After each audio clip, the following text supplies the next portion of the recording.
তোরা আজকে বানাবো লালু বুলু, সেই জন্য নিয়েছি দেখো এখানে ময়দা নিয়েছি, কালো জিরে আর লবণ দিয়েছি, আর দিয়েছি একটু লঙ্কার গুঁড়ো। আমি একা একা করছি তো ওই জন্য পুরো ভালো দেখাতেও পাচ্ছি না, এতে আরও কিছু মাখাতে হবে, তোমাদের দেখাই তারাও। নিলাম ঘি 50 মতো, আর এতে দিয়ে দেবো দুধ আর চিনি, ভিজিয়ে রেখেছি, চিনিটা যেন গলে যায় ওর জন্য।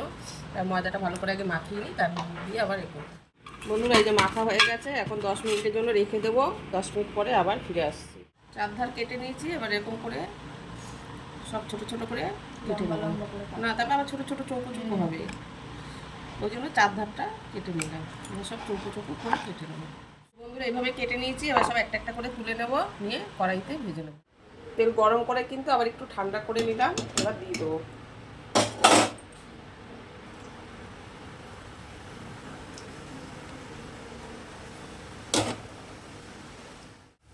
বন্ধুরা এই যে আস্তে আস্তে কিন্তু কালারটা চেঞ্জ হয়ে যাচ্ছে, এই যে আস্তে আস্তে লাল হয়ে যাবে, তারপরে তুলে নেবো। বন্ধুরা এই যে আমার লালু বুলু রেডি, দেখুন আওয়াজ, দেখলি আওয়াজ? একটু ঠান্ডা করে খেলে ভালো। রেডি হয়ে গেছে তার প্রমাণ, এই যে আওয়াজ। এবার একটু ঠান্ডা করে খেতে হবে। কেমন লাগলো অবশ্যই জানিও।